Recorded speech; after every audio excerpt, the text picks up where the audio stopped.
I never had this moment where I said, I'm really good at this thing and I'm going to go in that direction at the beginning. When he's kind of put something in our heart, when we know it's a new season to start something new, we really are unstoppable.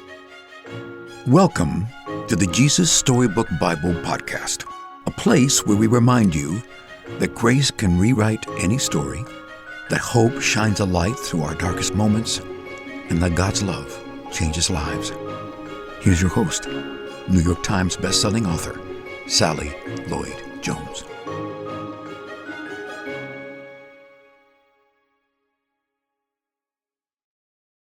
Hello, I'm Alli Lloyd Jones, author of the Jesus Storybook Bible, which tells the story of God's never stopping, never giving up, unbreaking, always and forever love. Welcome to the show. So today we're talking all about failure. Oh dear, what a downer. No, but wait, actually, it's quite the opposite. And our guest will tell us why. But before she does, here are three other people who also know something about failure.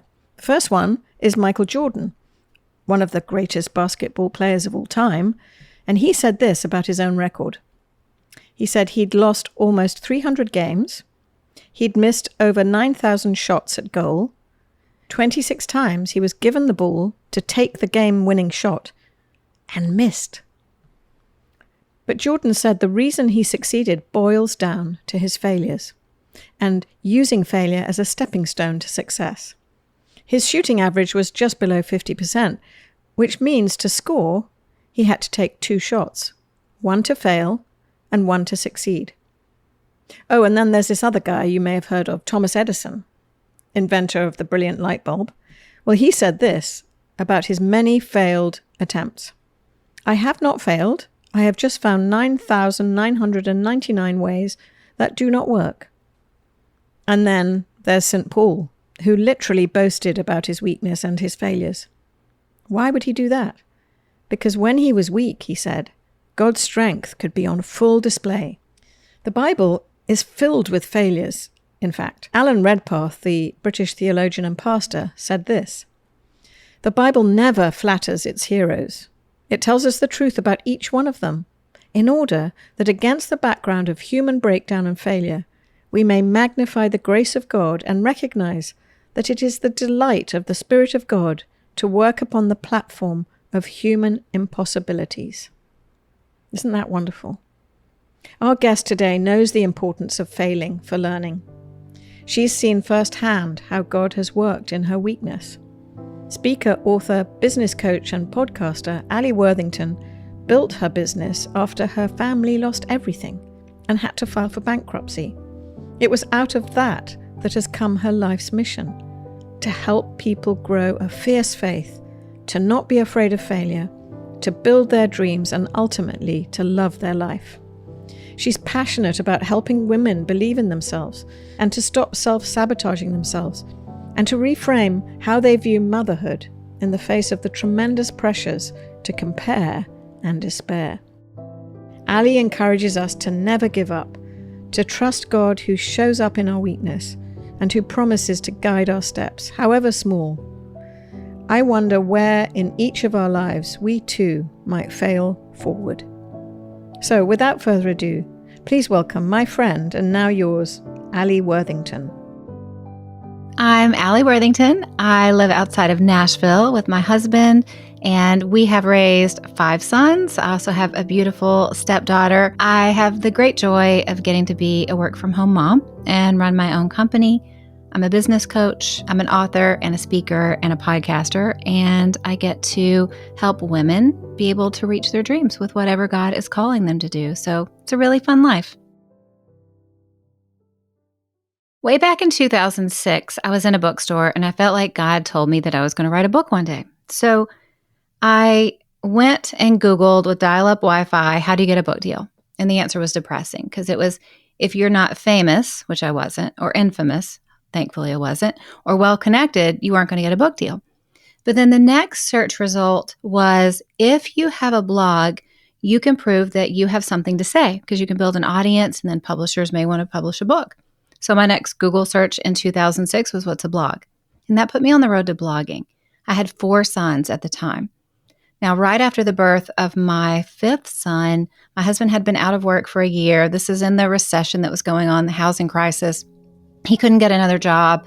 We realized 4 weeks after we had our last son that we were going to lose our home. Like, the money had run out, the jobs weren't there, and we were in trouble. We lost everything we owned except what fit into 2 little mobile pod storage units, and we spent a summer living with my grandfather while my husband applied for new jobs. Then I would Google, how do you start a business on the internet?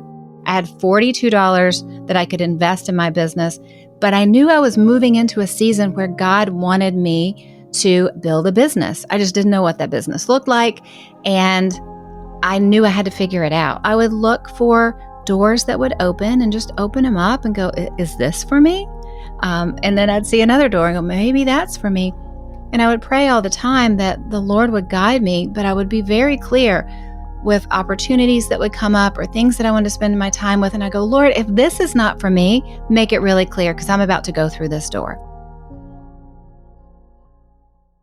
I think something interesting happens when you go through losing it all. It makes you less afraid to make mistakes. It makes you less afraid of failure. So in that season of life, when I look back on it, I didn't have anxiety or fear about starting without a guarantee of success, which so many people do because I had already gone through something so terrible. I didn't let that stop me because I did a lot of things in that first year that didn't work out. But instead of viewing them as failures, I viewed them as a test. And I knew that the more things I tested, I would find the things that worked. It's like puzzle pieces. I was just waiting to fit the right pieces in the right spots. And I knew that with God's guidance, I'm going to learn something new. I'm going to try something new. I'm going to put myself out there. He's going to guide my steps. And the end result is a partnership with Him, that it's not all on me. All I had to do in that season was not give up and not tell myself the story, oh, I don't need to do this, or this is taking time away from my family, or it's selfish to do that, those types of things. As long as I didn't self-sabotage in that way and I kept partnering with God, He was going to guide the steps and I knew I would be okay. For women with a calling, women with a dream, self-sabotage looks like saying, it's not a good time for me. I'll get started when it's the right time, because it is never the right time for anybody. Self-sabotage looks like telling ourselves the story that we thought we heard God's call, but we must have just been hearing ourselves because maybe God didn't want us to write a book to tell our story after all, or start a business to help other people after all. Understand that it is going to be more difficult than you think it will be. When we try anything new for the first time, it's going to be harder than we think it is, and we're going to be a lot worse at it than we think we're going to be. But that does not mean we're not supposed to do it. It just means that it's new. My philosophy is if anything is worth doing, it's worth doing really badly at first, because we have to have a lot of time of doing things badly before we get good at it. But a lot of times, women especially, we will take ourselves out of the race before we ever get a chance to run because things get difficult and we go, oh, I don't have peace with it. It must be God telling me not to do it. If God's telling you not to do it, He'll make it way more clear than you feeling uncomfortable. My encouragement to you today is stay close to Jesus. Hang in there when it gets tough. Just keep taking little baby step by baby step every day. Bring people around you to teach you and to train you. Put yourself in community and you stay in that and you will be successful. The only way that when God gives us a dream to do something we won't be successful is when we tell ourselves a story that we aren't meant to do it and then we stop. If you keep going baby steps every day, partner with the Lord, you are going to reach that dream. It wasn't until I was a mom that I fully understood God's complete love for me, no matter what I did. Before I was a parent, I think in the back of my head, I had this idea that He had conditional love. Like, yes, He loves me because God is love, but I could really mess it up and then He just wasn't going to be happy with me at all anymore. And, I wasn't going to be as loved. There was something about becoming a mother and realizing there is nothing this child can do that could make me love this child any less. I will go fight a bear with a butter knife for this child. My love will just grow more and more and more every year. And then I realized that's God's love for us. And he gives us, as mothers, this little glimpse of how deep and how consistent and how unchanging his love is for us in our own motherhood journey with our children. And for that, it transformed it for me. And I see God's love so differently. When I mess up, I'm not as hard on myself. When I question, am I worthy? I realize it's not what I'm doing that makes me worthy. It's Jesus that makes me worthy. This is a passage from the Jesus Storybook Bible called The Teeny Weeny True King. God's people had a new land. Now they wanted a king. But God is your king, Samuel told them. He is the one who looks after you best.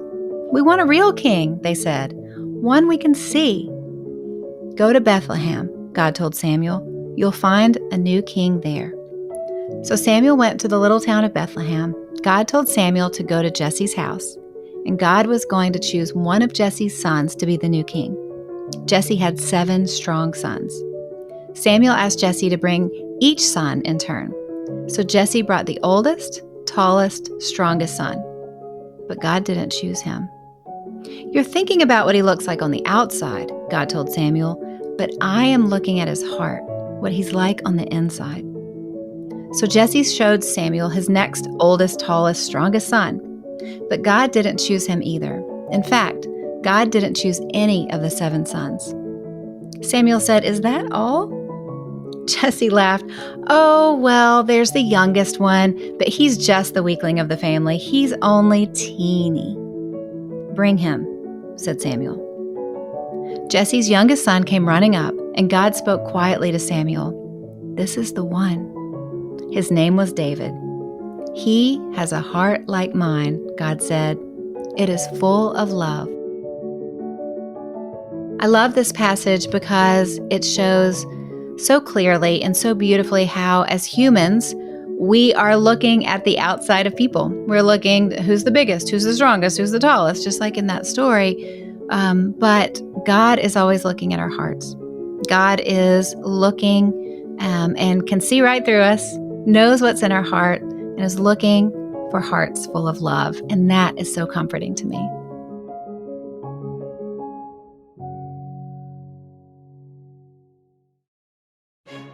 You can get the Jesus Storybook Bible wherever books are sold. To find out more about the book and all of Sally's other books, please visit Sally at sallylloyd-jones.com and follow her on Instagram at Sally Lloyd Jones and at Jesus_Storybook_Bible. Before we go, don't forget, God loves you with a never stopping, never giving up, unbreaking, always and forever love. Oh, hello, it's me again, Sally. I'm just popping back briefly to say 2 things. The first thing is, don't forget to subscribe to the show, because that way you'll get the stories straight to your phone. And the other thing is, while we're at it, would you rate the show and leave us a review? That would be so great, because it helps other people find the show too. I really appreciate your help.